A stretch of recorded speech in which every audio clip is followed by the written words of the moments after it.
Welcome back to MadTakeTV. I am Jeremy, the face you shall see when you tune into this channel. With me, as usual, for these TV discussions, my boy Dre. Welcome, Dre. How we doing Hello. today?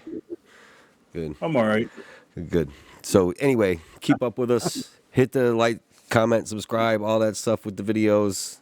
You know, engagement is good. And, we like to hear from you guys. So we're here to discuss the episode 3 of Daredevil Born Again. I know we're a little late on it, but that's okay because we both got, lives and families and shit. We're trying to keep up with everything, and I've been super busy at work. So here we are. We're at episode 3, The Hollow of His Hand, which turned out to be like a legal procedural episode. Like, it was really good, actually. And it was... I enjoy it. the trial, the very quick trial, speedy trial of Hector Ayala, the White Tiger. So what'd you think about it, Dre? Yeah. Well, to kick it off, first of all, I'm glad they did a procedural court drama. I thought that was cool. It reestablishes the mythos of Daredevil. He's not just the guy who defends the city on the streets fighting, doing karate or kung fu. Seriously, there's a lot of like courtroom drama in his comic books.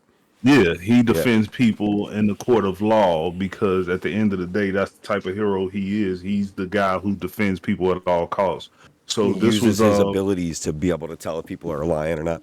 So it really gives him a leg up. this was pretty cool. This was a pretty cool episode overall. So it started out basically they had to get the witness. I don't remember exactly how to start about it, but the first main plot point was they had to get the witness from the platform to the courtroom, right? Without getting because it did start it out. It started out basically with the cop, they're going to trial, getting ready. He's sitting there talking to Hector. Hector tells him some weird story about the croaking frogs or whatever. Starting to come back to me a little bit. And sorry, I didn't take any notes on this one. I've only seen it once.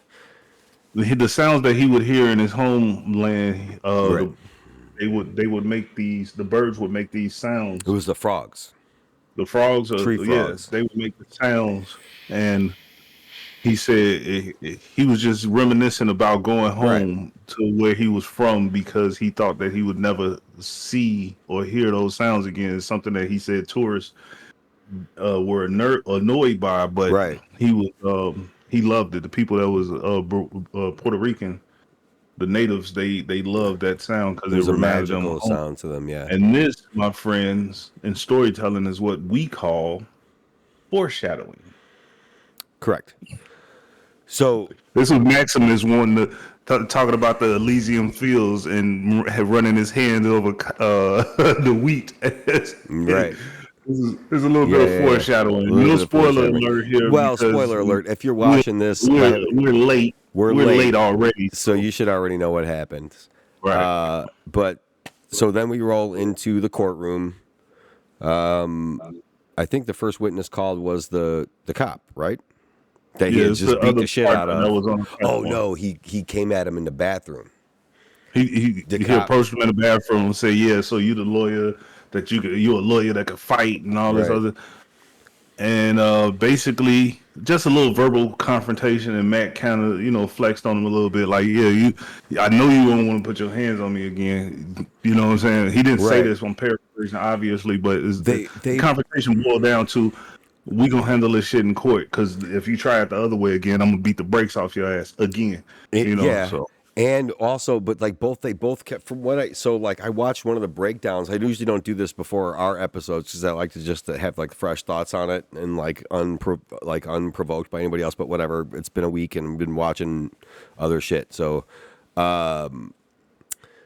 had like a lawyer on. It might have been like New Rock Stars or Screen Crush or one of them. And like he's like a podcaster and a lawyer. He was talking about that conversation right there. They both kind of had good legal standing, which had basically like negated each other. So they're like, all right, we basically just kind of have to leave this shit out of it.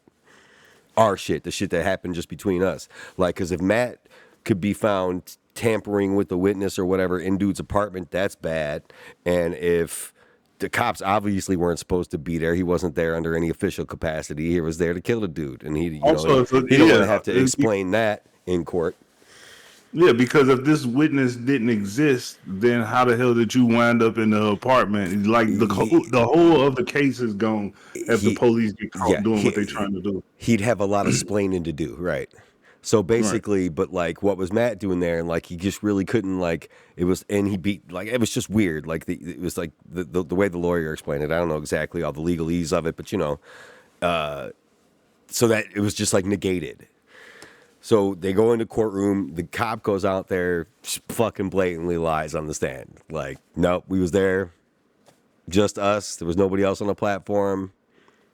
Dude came in. I could see it in his eyes. He's like, I could see it in his eyes. Crazy look in his eyes. Crazy look in his eyes. He was wild. He ran up on us, and he was all about action. We didn't even have time to think, you know. Right.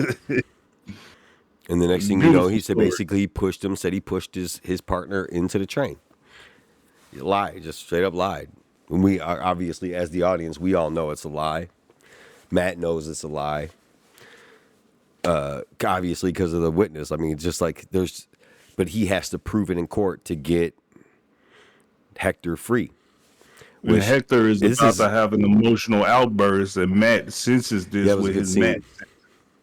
Yeah, and lets him know, like, this ain't the time for that. Relax. Don't react at all. Don't react. So then it goes into them having to get this witness from whatever safe house they got him in to the courtroom, basically unscathed. And I just found it, like, crazy. So, like, I do like this character, Cherry, his, like, you know, his boy, his little investigator. I didn't mean to say Lil, but you know what I mean. Like, his investigator, his right-hand man, basically. Yeah, I didn't mean to say it. You know what I mean? But, like, his dude actually, right. Did I call him a boy, too? His right-hand man. I said right-hand man, didn't I? Yeah, he's his unofficial muscle. He's his police contact. He's like, because this dude's he's a former detective. He's super good at what he does, keeping people hidden. He knows, like, he's got safe houses. So they got this witness held up, and for some reason, he knows Matt's Daredevil. So, like, and for whatever reason, he must have been a fan of Daredevil's to be able to have Matt's back like that. You know, they must have some sort of history or something like that. Because I think this is a new character for this series. He wasn't in any of the old shit, right? Right. So he's got Nicky Torres is the dude's name, right? Got him held up. And they do this whole like fake out thing with multiple cars or whatever. And I found it hard to believe that the cop that just lied on the stand was the one that, like, pulled dude over. But I guess he has to be the one to clean up his mess, you know? So he pulled over Cherry, right? Yeah, his was weird. I was having that same thought. I was sitting there when I was watching. I was like, God damn, these dudes is going real far to be corrupt. Like, and also, how did you testify, have time to get off the stand, go grab your fucking right, go grab your motorcycle, and then head out with clearly you had information, because New York, as far as I heard, New York's not a small town. So he went straight to where they were and started following them right off the bat, like, literally. But anyway, long story short, this whole trial seems to have taken place in a day, right? So yeah, he followed Cherry, right? Yeah, they rushed it. It was a rush thing because it was a police situation. I think that's a good explanation for how fast it was moving, because of it being the death of a police officer, and them wanting to push that through as fast as they can. He pulls Cherry over. Cherry doesn't have him. It was like a fake out. They end up getting a dude to the courtroom, right? He goes up there. He's telling the story, asks him where he lives and all of that, like, basically leading up to him admitting that he was on the platform being questioned. He admitted that he was like a CI or whatever, like a confidential informant, right? That he helps the cops out from here and there. And but this motherfucker looks around the courtroom. I'm looking at him. I'm watching the episode. I was like, this little bitch ass dude is straight. He's about to fuck Matt. He's gonna lie. He looks around the courtroom, and either out of fear, or if you ask me, it was fear. Looking at all the faces, looking at him, who he probably knows were boys with the two that were beating on him. I can't what say I took like, it as was self-preservation. I mean, it wouldn't be outside of the character of the person who's a CI. CIs for the civilians out there in the audience. What a CI is really simple. You have different levels of snitches. So like if me and Jeremy was to go rob a bank, for instance, and Jeremy gets caught, and they say, "Who's your accomplice?" Jeremy can say, "Okay, Dre did it with me." Now that's just a snitch. You're a rat. You snitched on your co-defendant or whatever. You implicated me in that crime. A CI doesn't even want to see the jail. A CI is somebody who gets caught breaking the law and they snitch before they even get arrested. They're gonna snitch, and what they do is, okay, I'm a snitch and I don't have no heart. All I'm about is self-preservation. So the police cite them as a CI, they own paperwork and stuff as a CI. They don't have their actual names on there. And then the police can go out in the field, and when they're doing investigations, they can tap those confidential informants in the community to get information on people. right. And like I said, once again, these people never have knowing to what like circles they run in, they can poke so whatever bear they need to poke to get the info they need. This is why they were harassing him on the train platform in the first place. He's a CI. He's a snitch. He's a confidential informant on the street. So it's they're not very respected individuals. Yeah, they're not respected at all. They're like, they also, as a character assessment, these are the type of people who don't even get to face the time before they snitch on you. These people just telling you information so the police will leave them alone so they can break the laws they want to break. It's a lot of people that are CIs out there, but we're not going to turn this into that type of podcast, so we won't talk about it. But the point is, don't rob a bank with me, Trey. Right. I'm not made for jail. Jeremy might snitch on the street. I can't do it by nature. But my point is, the guy, this is his character. So on a stand, even though I wasn't expecting it in the moment, the fact that he flipped, it was just like, I was never on the platform. I was like, oh, you motherfucker. That shit was crazy. I thought that was. Well, I wasn't saying like. I guess I wasn't calling it like instantly, but like when that whole like the awkward silence came and he starts looking around the room, I was like, this motherfucker, you know? Yeah. And then he lied, so like that basically just trashed Matt's entire case. Everything was built on that. He got the white tiger thing thrown out, or like barred from being used. Yeah, the prosecution could not use the fact that Ayala was a mass vigilante, but not just that, but basically was supposed to have that information barred from swaying the jury in either direction. Right. Yeah, that too. They're not supposed to prejudice the jury, but Matt's concern with having this stricken was that people would probably, I mean, legally he could say it's for both sides, but his concern was that they would see him as a mass vigilante and he would almost automatically go to jail for killing a cop. But him flipping on the stand was trippy, and it was cool. I liked it because it caught me off guard, and plus it kept the story going. It wasn't going to be a straight up and down, the police are corrupt. And you need that ambiguity when you're telling stories like this, because it can't just be a clear wrong here, clear right over here. So there's some ambiguity to it for the jury, which makes Matt's fight, and it makes for a good legal procedure. Harder. Yeah, it's gonna make for a good courtroom procedure. Right, we're in the middle of the last half of a Law and Order episode at this point. It's great. So, yeah, that all blows up in their face. They have to regroup.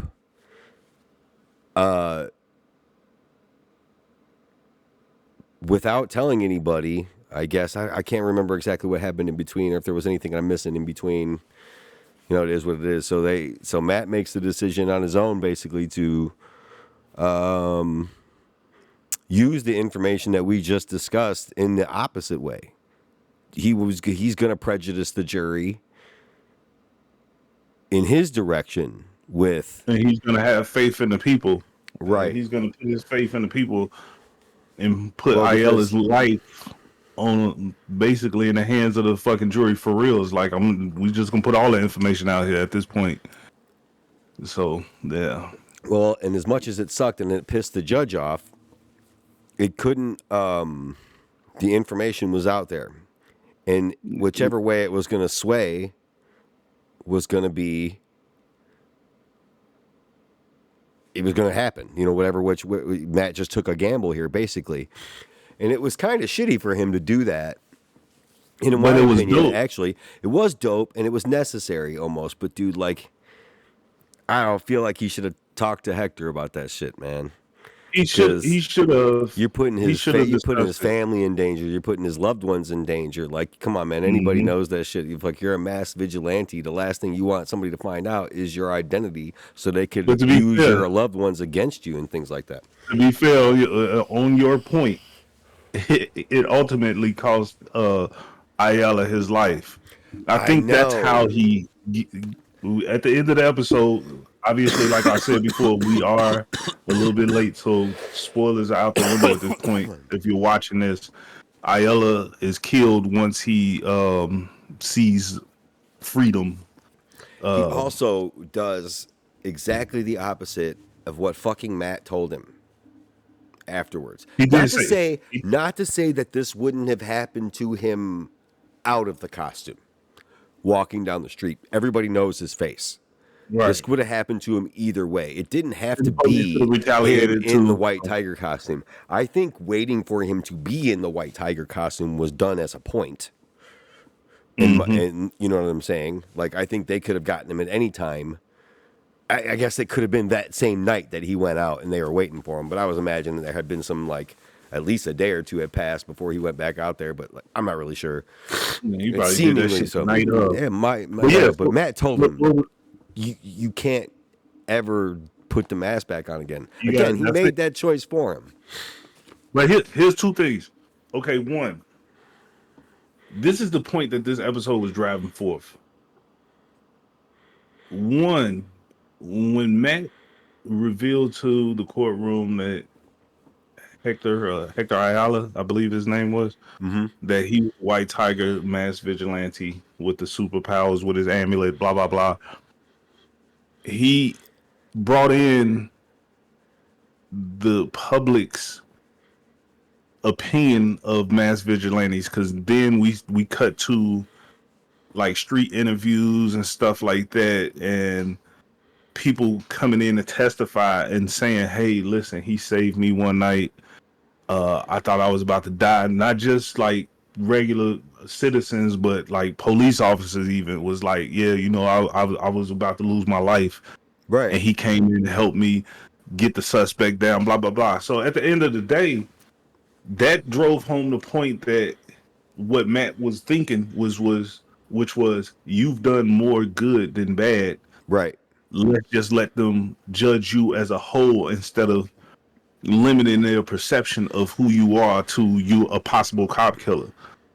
Let's just let them judge you as a whole. So this was cool, but here's the problem that the other side of it, the thing I think was being driven home was that when he revealed his secret identity, like you said, he should have told Hector beforehand. When Hector talked to him and Matt was saying the thing that you said, which is that you can't do this anymore, he said, it's not what I do, it's who I am. Yeah. Now, he's not talking about himself. He's talking about all people. People are who they are. Right.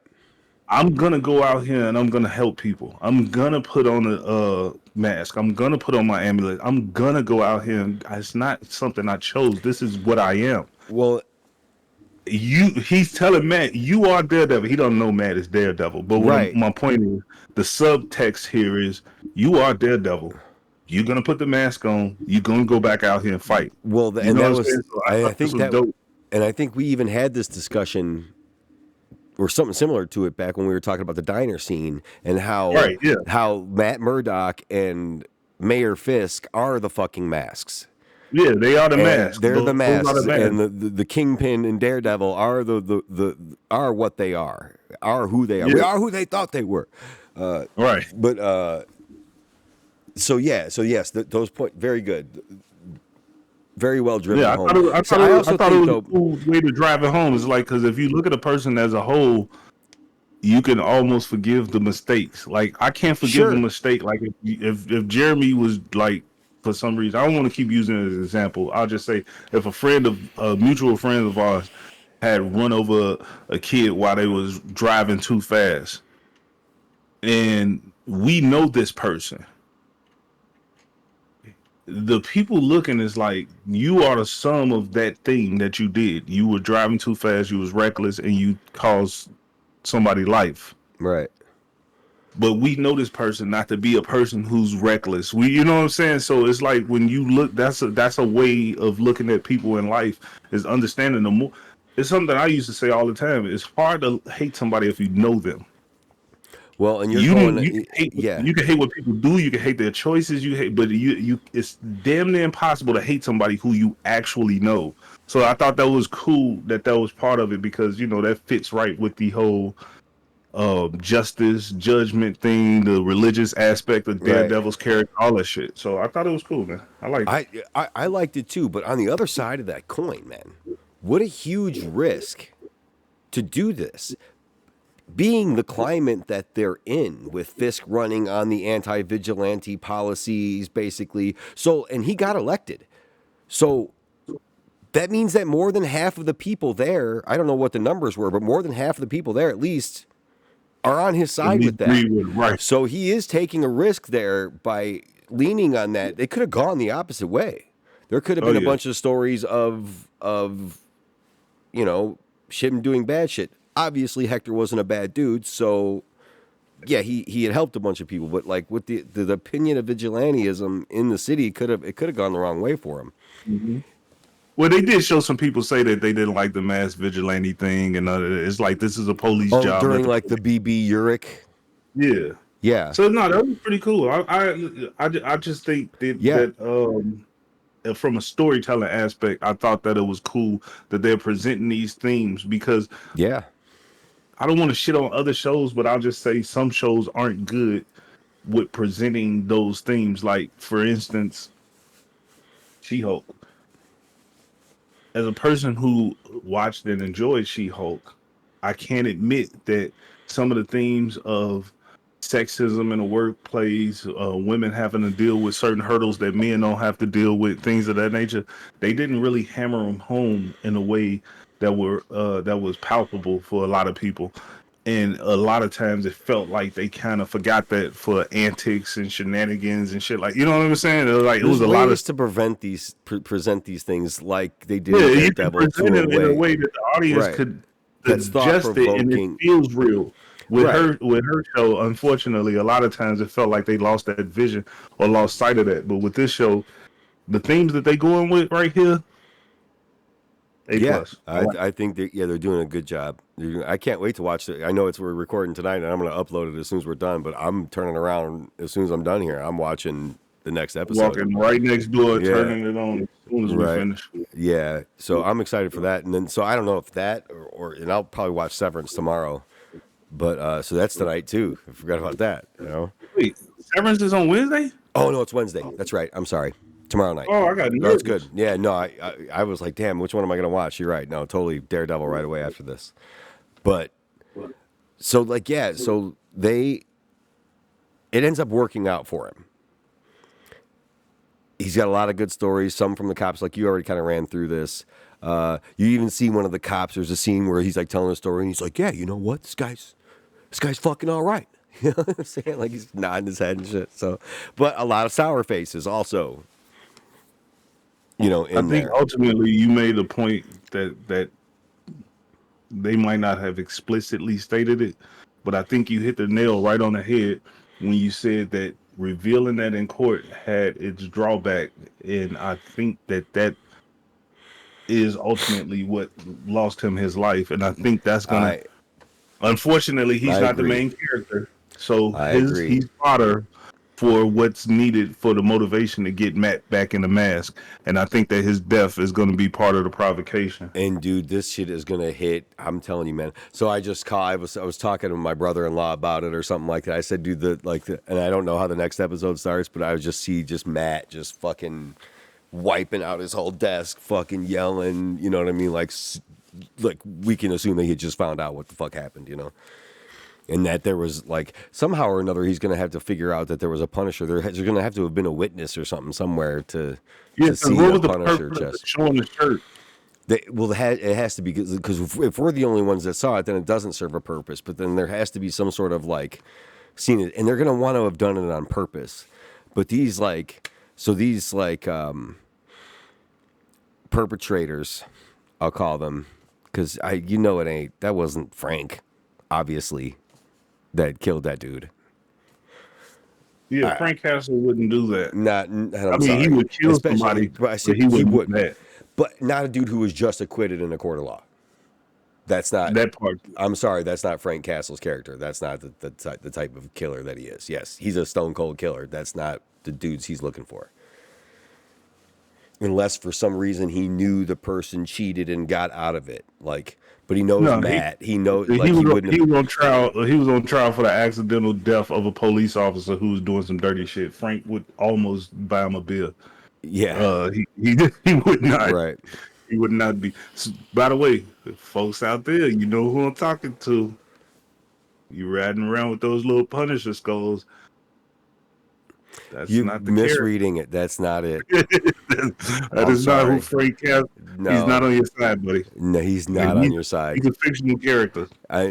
First of all, and that, dude, it's so funny because I've known that.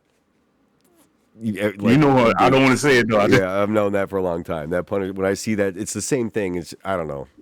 They have it. I don't know. I'm not gonna get into all that. Yeah. Like you said, not. Yeah, that's what I'm saying. We won't go there, but I just right. But yeah, a little bit. So yeah, so then they obviously it wins them the trial.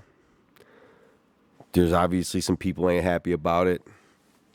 Fisk gets right on the mic with Miss Urich, basically speaking against it, which is it's also kind of weird because you would think that he would respect the law. I don't know, being elected mayor, or try to fake it at least. Maybe not genuinely believe it, but I don't know. He's just against vigilantes in any way, shape, or form. So he's I against guess vigilantism, and also he's mirroring what's happening in the real world with a prominent politician who will see the results of a court case and call them corrupt because they didn't go the way of the conservative party who wanted certain people to go to jail for things that they wanted them to go to jail for, but will be quiet as a church mouse when things go the way they want them to go in court. Yeah. I don't even want to make this thing about that, and I don't. No, I know. I know. We're not here for that, but it does kind of tie in. Mirror to society on that. It is. They're tying it in. It is. So it's kind of hard to avoid talking about it at all because we live in the real world, and I just say me and Jeremy don't have a position on either side of that. We're just discussing the show. Right. That's better. Right. Yeah, I'm not I want to talk about Daredevil. Right. I just want to talk about the show. Right. So anyway, then it goes into next episode. I'm gonna have a Black Lives Matter flag right there. The victory lap, as she calls it. They're hanging out in their apartment afterwards, and he brings up Foggy, and or she does. She brings it up. Mm-hmm. And he says something about him. She's like, I was wondering when you would talk about him. And then she says the thing in the thing. She says, may they be in the hollow of his hand or something like that. Mm-hmm. And then, we get Hector getting suited up during a montage, putting on his. I mean, so you're got to be talking about B, C level superpowers at this point, right? Like he's just like a little stronger than dudes, a little faster. I don't know about the White Tiger. It gives him speed, increased durability, increased strength and I heard a some comic slight guys talk. healing factor. That's what I heard. It's a slight healing factor, meaning like there's no chance of healing from what just happened to him. Oh no, no, no, no, Yeah, I don't no. mean to laugh. I don't want to sound shitty because it was like a whole like fucking thing. Like that sucked. Like it was Yeah, like, no, it oh just came shit. out, and it came out of nowhere too. It was just like, Right. Well, and again, it's not that I'm not that like right as the court case finished, like I'm like he's gonna die, but dude, you see that shit happening like as he's getting suited up, and I'm just like, man, I don't like the feeling of this. I do not have a good feeling about him putting this fucking suit on after Matt told his ass you cannot put the suit on again. right. Everybody knows where you are, they know where you live, they know who you are. Everybody was watching this shit. Like, what are you thinking, man? And I'm sorry, and I know that it goes back to that, like, you are what you are, but man, what a bad decision. Nah, it was bad. And yeah, It, so it, it turned out for the worst. But to be fair, the way that the scene played out, we have Hector suiting up. He leaves his apartment. He starts his patrol. He's walking. He hears screaming and some sort of a scuffle as soon off as I to the heard that, I distance. was like, to set up, it's a trap, it's a trap. Right. Now, the reason why I'm bringing it up, though, is because if it was a setup and they was lying in wait to kill him, they probably was gonna kill him either way. He could have been going out for groceries the next morning, That's what I'm saying. and they would have did the same thing. So I think he was marked for death the moment his secret identity was revealed. And to be fair, the minute he got off of killing a cop and the corrupt cops who were trying to kill the witness, that I don't see them minding going to kill the person and taking revenge anyway. So this could have happened minus all of the White Tiger stuff. You could have, yeah. 100%. This whole thing could have happened minus that. However, it did not help. No, I didn't. And I think Matt is going to put all of the blame on himself for this. He definitely is because his team didn't agree with him. Nobody agreed with him in what he did. No. Like nobody agreed with him. No. The DA thought it was a shit move. The judge thought it was a shit move. The DA was obviously unprepared for it. I mean, his closing statement was decent, but like the heroes that don't wear masks line was pretty good. You know what I'm saying? Like I thought the DA closing statement was kind of cool. It kind of had me convinced for a second.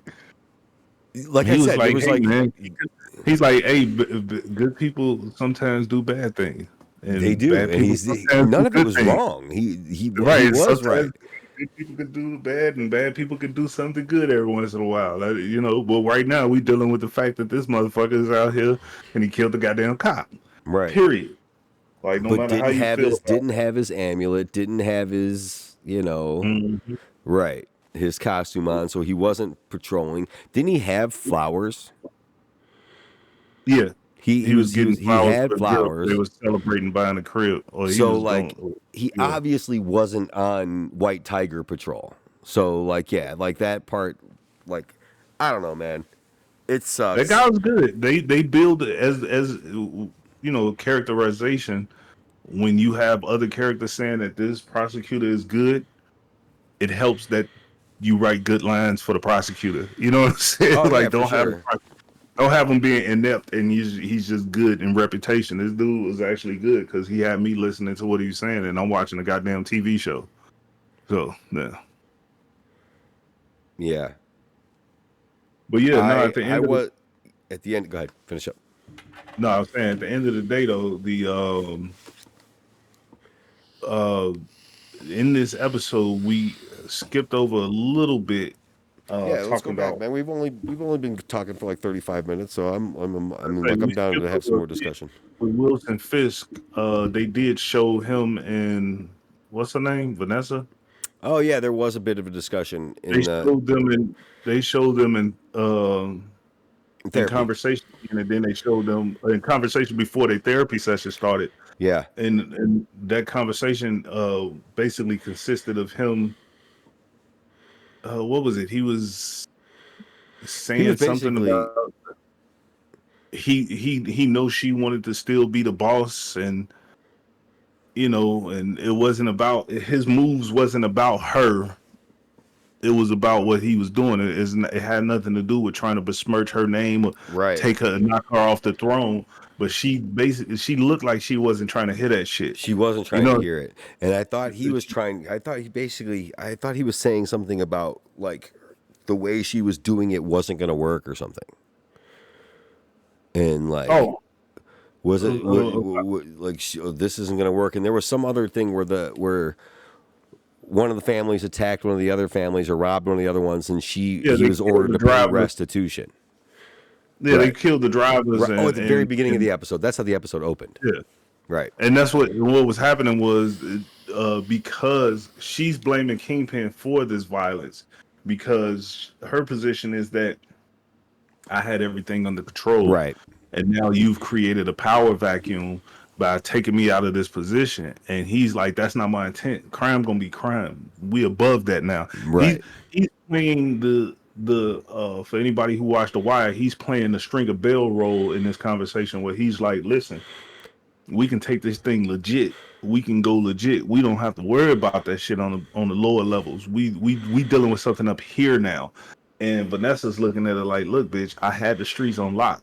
The shit was legit Right. to the degree that it could be legit. And You messed like up no, not like trying to." I had everybody tied in too. Like there was no robbing each other, and the violence wasn't there. Right. Yeah, so she's upset, and then the therapist walks in, and they start their therapy session, and I do not remember the dialogue if they even went into depth I with don't think that. they did. She said something about thank you for being patient or something like that, and then I'm pretty sure it cut. Oh, by the way, the reason why I knew I was recognizing the guy who plays Cherry for a reason.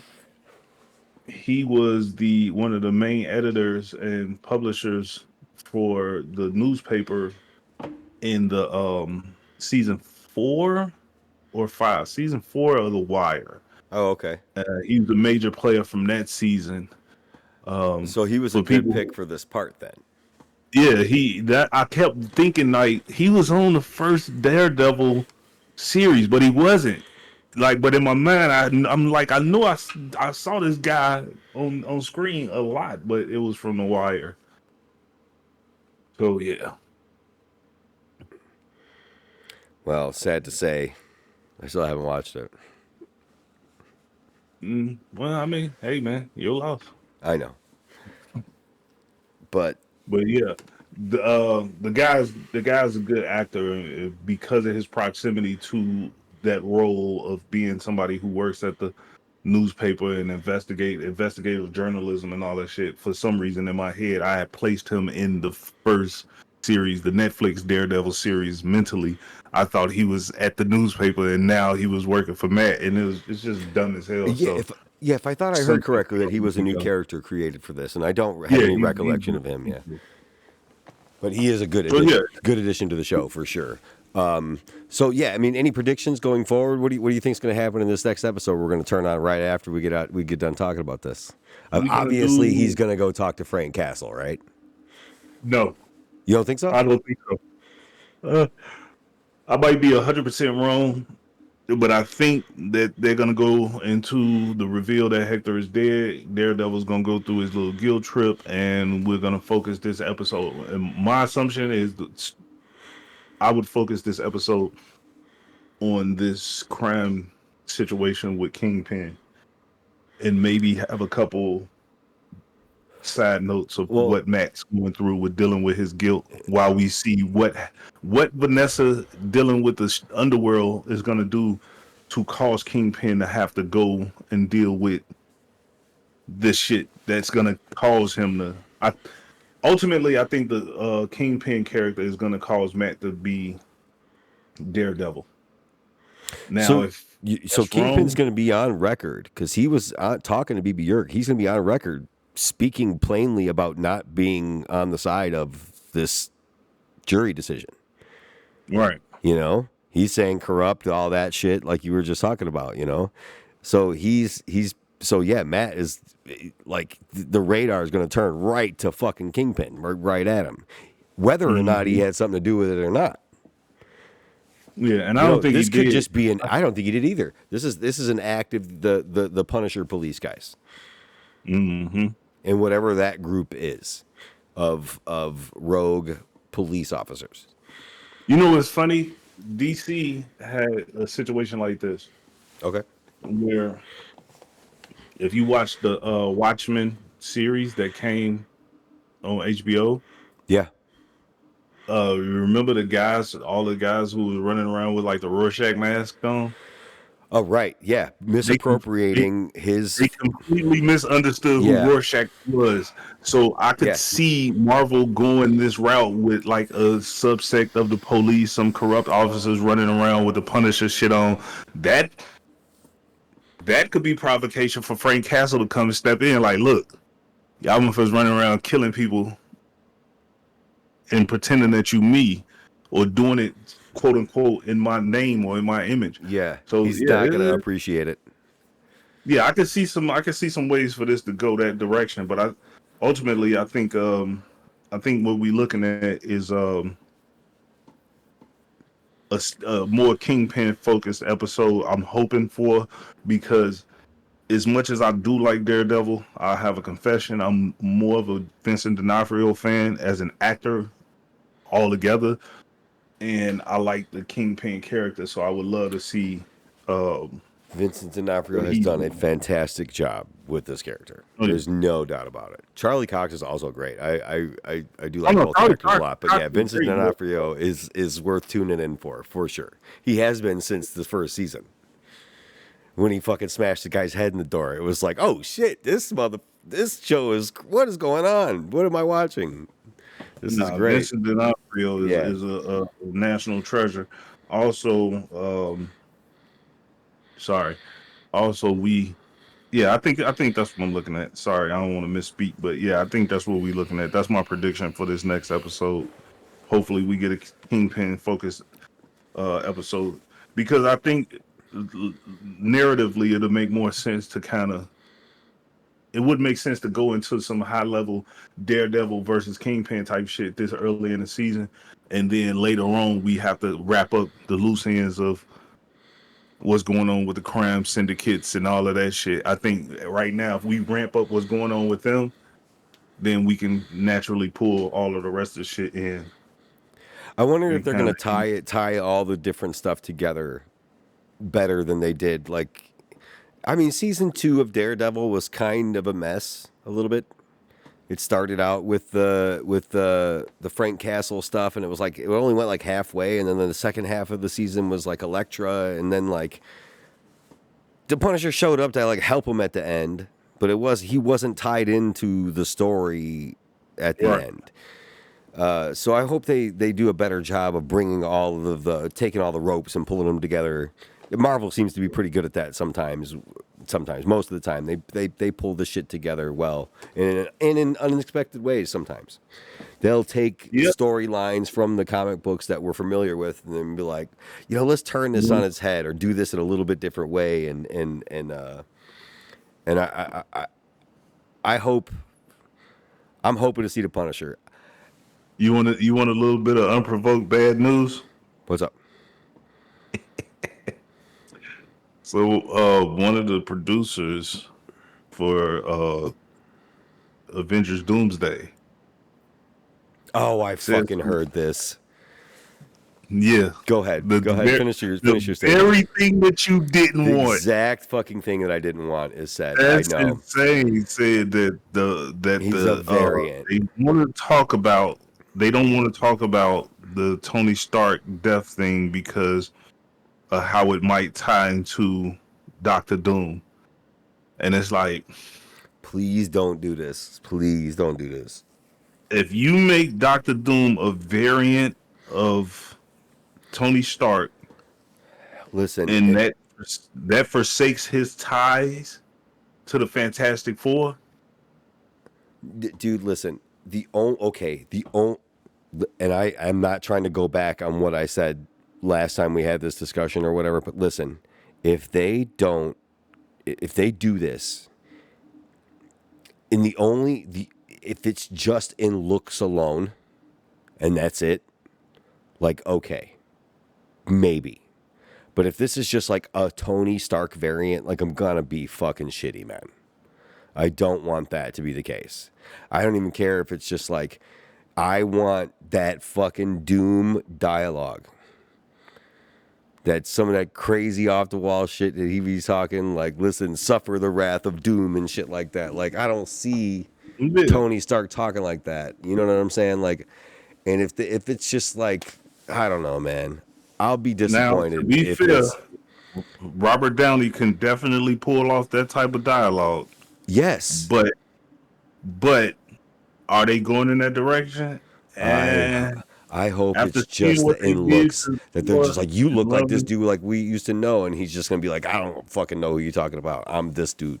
after seeing what they did to Thor and Love and Thunder, It's not encouraging. I when I heard that today, I was just like, oh God, please no. Please don't do this. Don't do this.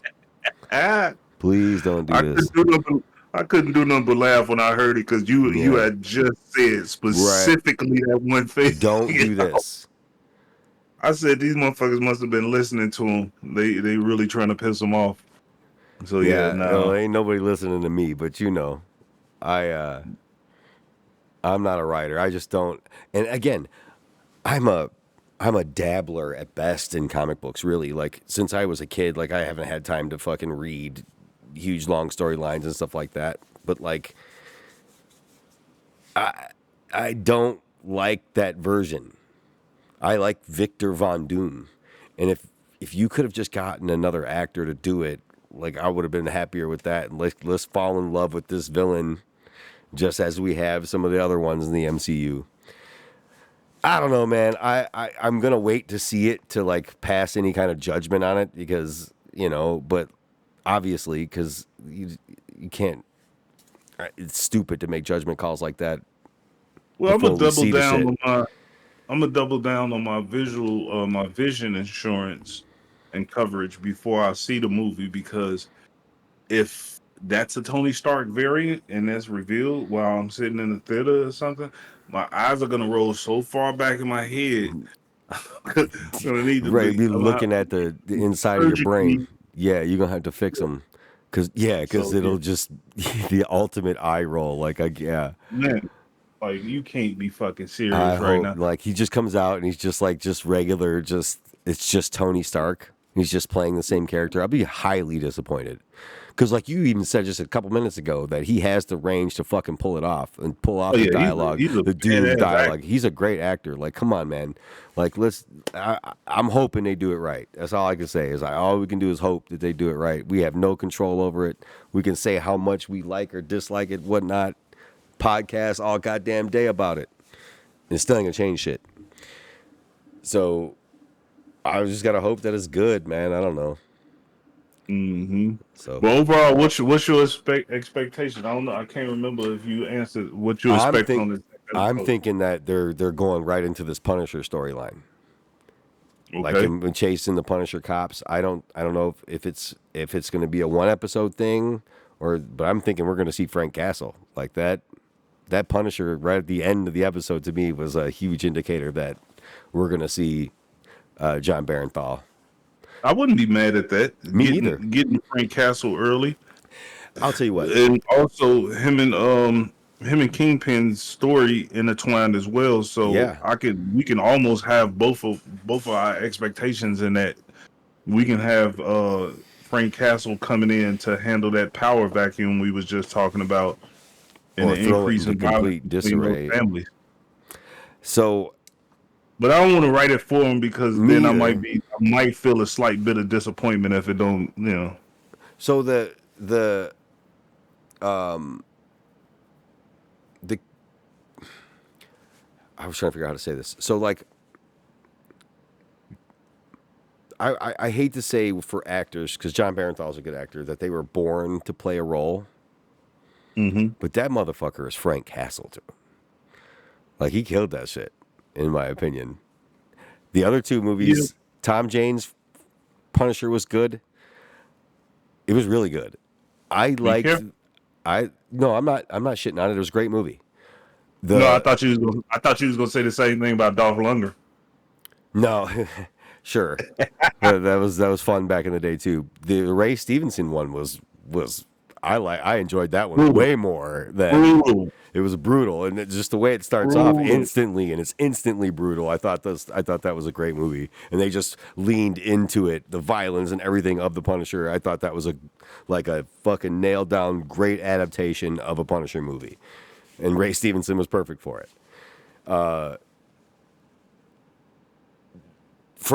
John Barenthal and the way that they did it in the show and in Daredevil, I don't know, man. Dude was just like his face, everything just like when I see his face and that kind of nose, that broken nose look he's got to him, man, you see that and you're just like, that's the dude right there. That's Frank Castle. There's some things about John Barenthal. I don't know if you watch him on like podcasts that he does, but Not really.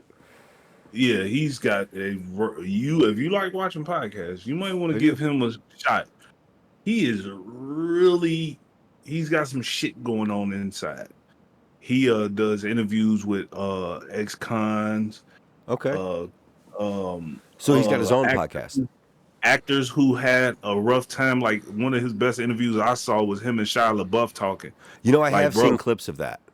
Yeah, he is but he's got some shit going on in here. You know what I'm saying? Right. Up in the old brain box. So he might not have been born to play that role, but he definitely was molded by his life to be able to express those emotions in a believable way. That's a really good way to put it, Trey. Yeah, that's a fantastic way to put it.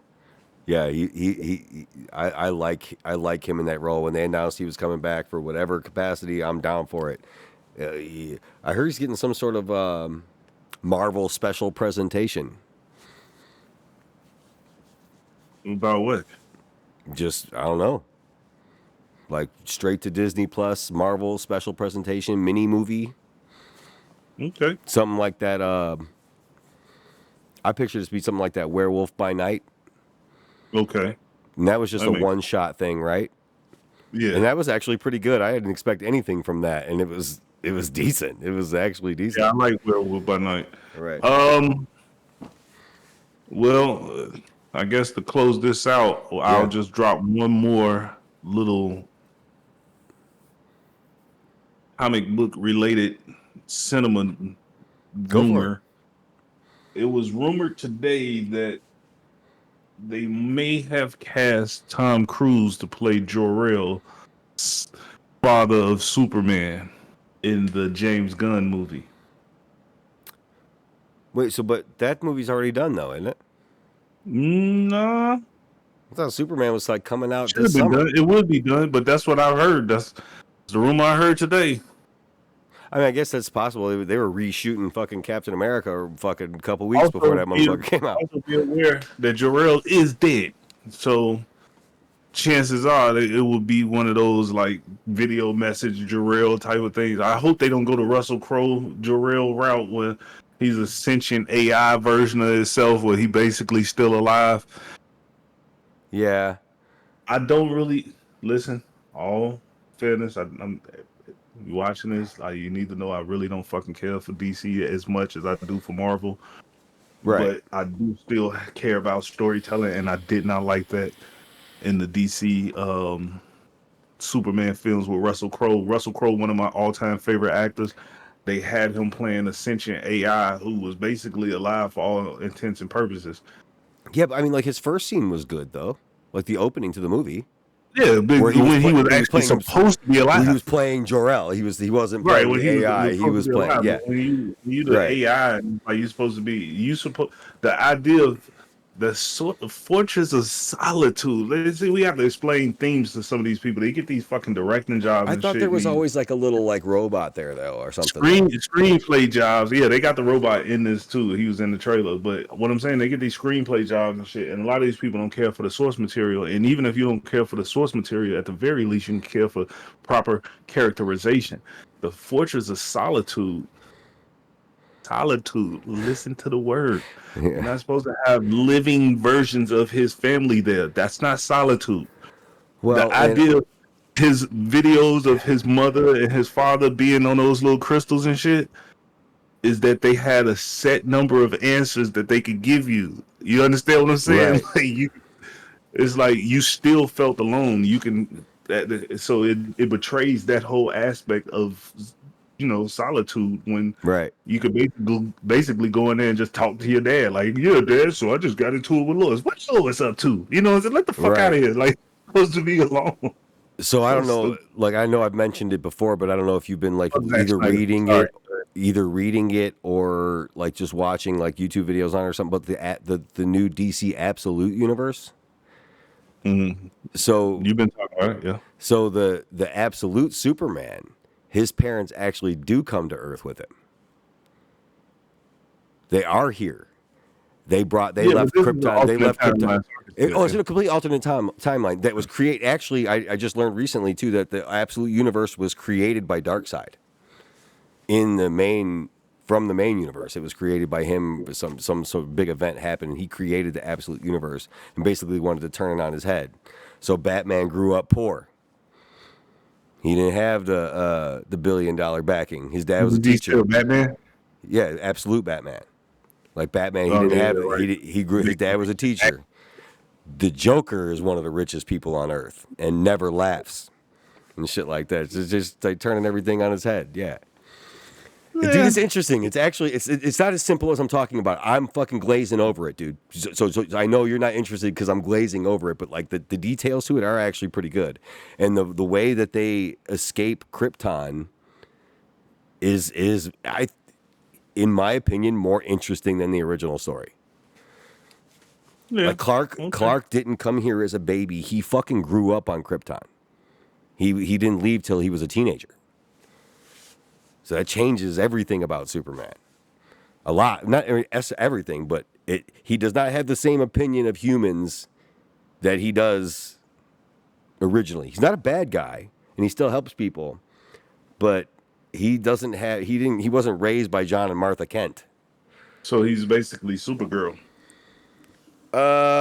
In a way, that's the Comic accurate Supergirl. comic accuracy. I don't know where Supergirl falls into the Absolute universe, or even if she does or not. I'm not really sure. Like a lot of the characters, like something like Absolute Flash just came out, and it's not. It's about Wally West. Barry Allen never even became the Flash.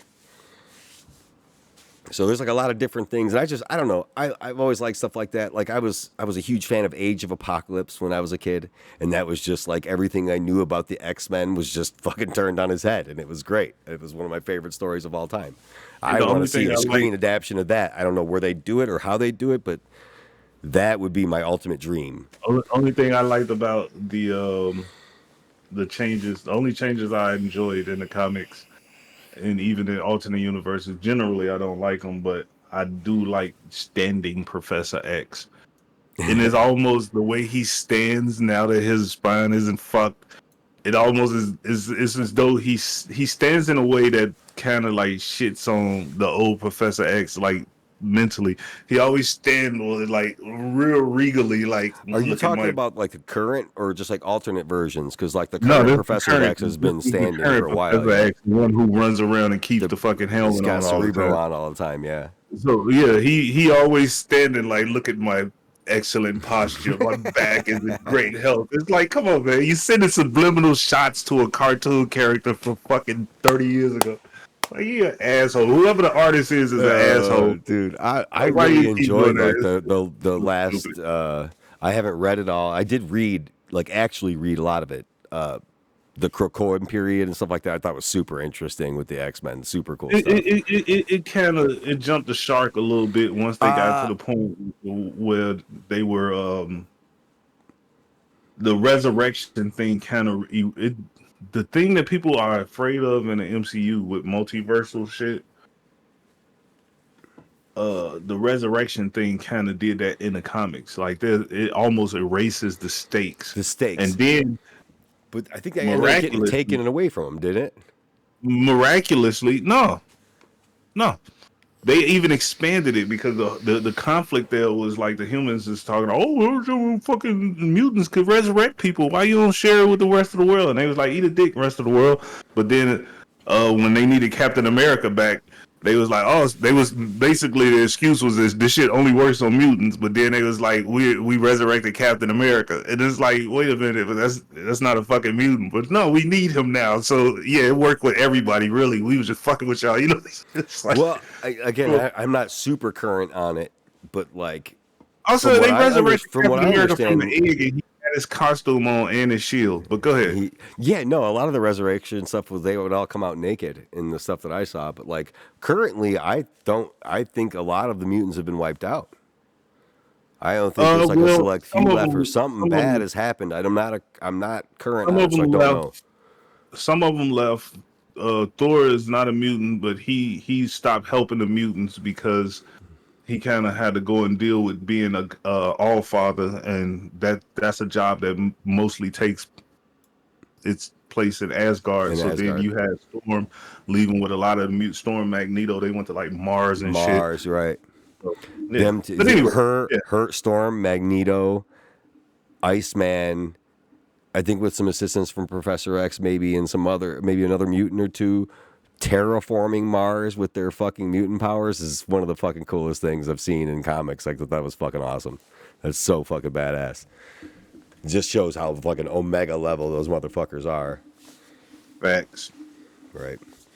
So yeah, but this has been fun. A little fun comics discussion here at the end. I enjoy those, and I know you are astute when it comes to your Thor comics and Avengers comics. So I do enjoy picking your brain about that stuff. The guy. Yeah, I see him. Right. It's his favorite comic book character. There's my boy up there. I'm pointing at him on your screen now. My boy Apocalypse. I want to see a faithful adaptation of him. Love to see an Apocalypse on the screen that actually cared about the character. No shade to Oscar Isaac, but you know what? I don't know. No, I'm gonna say this. It was not a good movie. I have to say it. Oscar Isaac, Pedro Pascal.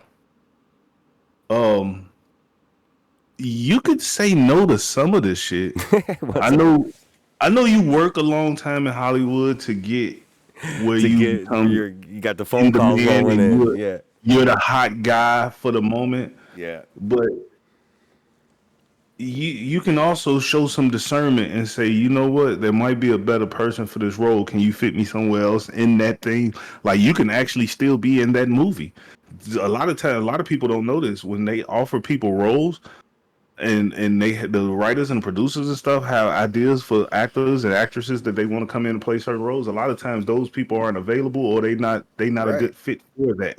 Right. So when you get cast for a role and it's a huge hulking black guy, who just happened to be blue, Apocalypse is from Egypt. He was definitely a black dude.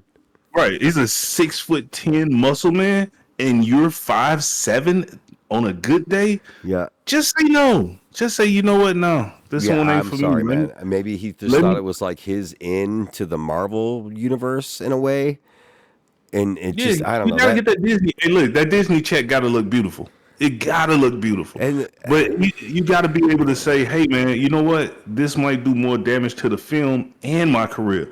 So how about it's a million fucking mutants and I still want to be in this movie with Apocalypse and shit, but how about you hire somebody who fits that role and let me play another mutant in this same fucking movie? Sure. You know what I'm saying? Like talk to your age, but at the same time, I also have to come into this with the understanding that just like you like comic book movies and shit, but you don't read a lot of comic books. So then there's people out here who not only don't read comic books, they didn't watch the cartoons, and they don't give a fuck about comic books. It's just an acting role for them. Sure, so, that too. So he was offered the part, and he's like, sure, I'll take it. Sounds cool. Yeah, he might. He had no relation to the character at all. Like he could have not. Like See, Apocalypse to me, like I said, Age of Apocalypse is one of my favorite fucking things. I love that character. He's been one of my favorites of all time. People say all the time like the integrity isn't integrity until it's tested. Actually, they don't. I probably just made that shit up myself right now, but integrity isn't integrity until it's tested. And I would like to think to myself that even starving is certain shit that I would probably turn down. Like I don't think like if they wanted to do a race swap for like Goku in the Dragon Ball live action film, I'm not gonna be the actor for that, bro. I'm good. I'm good, because at some point you have to know some of this shit ain't working. Even if they wanted to do a short, skinny black kid, I'm 50 years old. I can't play like certain shit. I have to just be able to say, yeah, that's not me. Can't do it. Right. Sorry. You know what I'm saying? So I feel like your So, integrity has to okay. come in good I know decision I'm making. But extending this anyway, long podcast. story short, Give me a good actor for a fucking Apocalypse. And do they do him digitally like they do? I think it has to be done digitally like they did Thanos. They can use mocap and use an actor for his face and voice, but man. I think that I can name about 5 actors right now who I think would make a great Apocalypse. You can use one. You can use that big guy who plays Xerxes from 300. You can use. That's not a black dude. Listen, Xerxes? I'm coming. Listen, I'm coming from the realization that as much as I could tell you that the Egyptian people was black and they left pictures of their black ass faces on the wall, and they went as far as to show pictures of their black ass faces chopping off the heads of non-black people on some of their depictions on the wall. The people who making these movies, they will capitulate to a point. You understand what I'm saying? Right. So for them, Oscar Isaac was black enough. So the dude, the dude that played Xerxes, he's vaguely Middle Eastern. He's black enough. I'll give you that, but that dude was in Lost. That guy, and he was white as fuck in that show. Right, right. Hey, listen. Right. Hey, Tropic Thunder, baby. Right. So you get him. You get. It's the lighting, man. It's the lighting. We used the lighting in 300. We made him look. But you get him. I would throw him in as Apocalypse. Somebody who's physically imposing. Idris Elba again. I know he's been cast like before. That. I know but there's some the brother who plays the brother who actually writes comic books, and he wrote the whole Underworld series with the vampires and the werewolves. The big old black dude, I can't remember his fucking name. He's a writer and an actor and producer, and I think his name's Kevin something. But he's a huge motherfucker, and he got the voice and the physical for it. You got options, and also, I'm gonna say this again because we've discussed this a million times. The magic of the MCU was that they came in. They had Sam Jackson. They had Robert Downey, who was coming off of being a Hollywood pariah, and you had fucking Terrence Howard. They created the stardom for the other characters.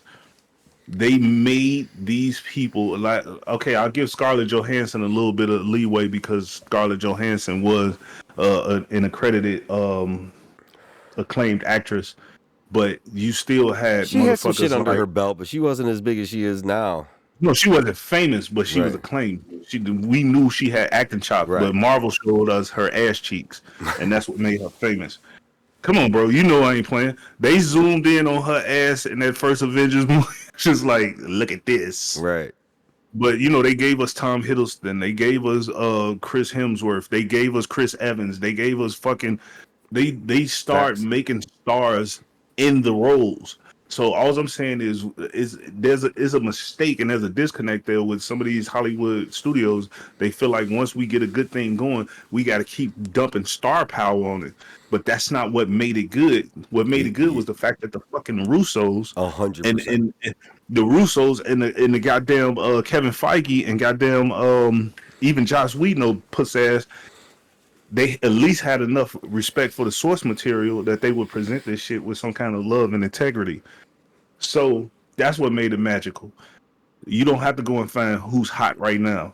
To be real with you, Jonathan Majors was famous to black people because of Lovecraft Country. Lovecraft Country was great. And, right, you see what I'm saying? Great. But he had just started in the MCU. Said, "Oh, here's a guy who got the chops." And they threw him in, and everybody fucking loved him. He was great. They had created. They did that. That's why they. He's the only reason that I gave a shit about the character of Kang. But this is my point. Character, but I didn't give a shit about that until he was playing the character. They literally created that magic again by taking somebody who wasn't already at the top of the mountain and fucking putting somebody in there based on talent. Yeah. So all they have to do, the same thing you said about Robert Downey. I love Robert Downey, but we can get somebody who could just fucking act, bro. We could just get somebody who I could just ran it fucking act. really. I was excited when it first came out. I thought it was kind of a cool idea, but dude, like that, it was totally discouraging hearing that shit yesterday. And I hope they flip it and do it some certain way where he's just. I do not want to see him acting at all. I want him to be unrecognizable from Tony Stark. Is what I want from that role as Doctor Doom. I like after Doomsday, like I want to look. The only thing that is the same is his face. Other than that, they are two distinctly different characters. I really hope that's my hope for it. And I hope they pump faking us. I'm gonna be honest with you. I'm just gonna. I know this is a bad bet. It's like me betting that the Bulls gonna win the championship this year. I know it's not. And they've lied before too, flat out. They've flat out lied before, but I hope they lie to us this time because this shit don't make no too. sense. It doesn't. And going back to real quick, shout out to Lovecraft Country. One of the only scenes in horror movies, and I'm not a big buff on them either, that made me frightened, and that shit was taking place in broad daylight. With them girls? Holy shit. I'm getting goosebumps thinking about that shit right now. That shit was terrifying. And it was fantastic. The beautiful part of it is no special effects. It was all practice. So good. Both those girls are professional dancers. Yes. And they just scared the shit out of people with this fucking creepy ass scene. Yeah, it was one of the creepiest scenes I have ever seen. And again, it took place in broad daylight.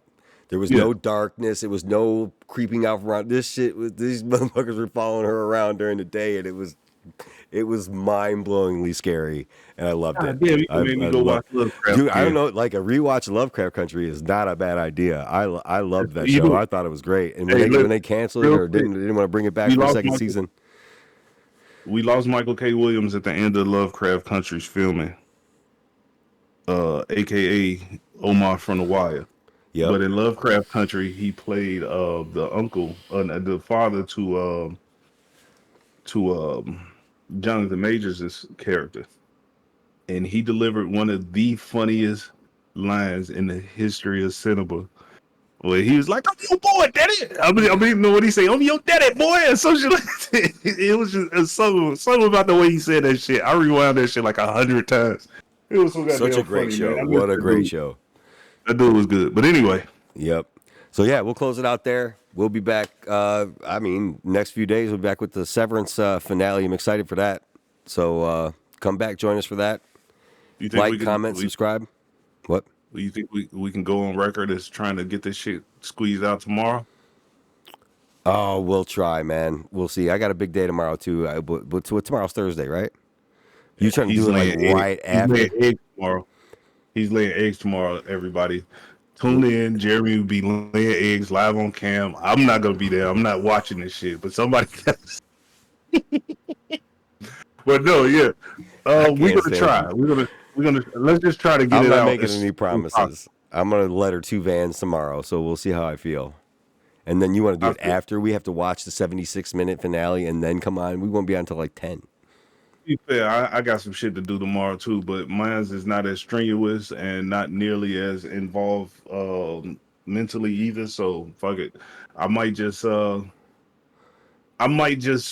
watch it a couple times so I can be more prepared than I usually am. I like to take notes on Severance. We did pretty good off the cuff on this one, I thought, remembering everything. But I want to take notes in Severance and watch it more than once before we jump on. So all right, well, let's do that. All right, man. All right, that sounds good. Good. We'll see you guys next time. Thanks for stopping in.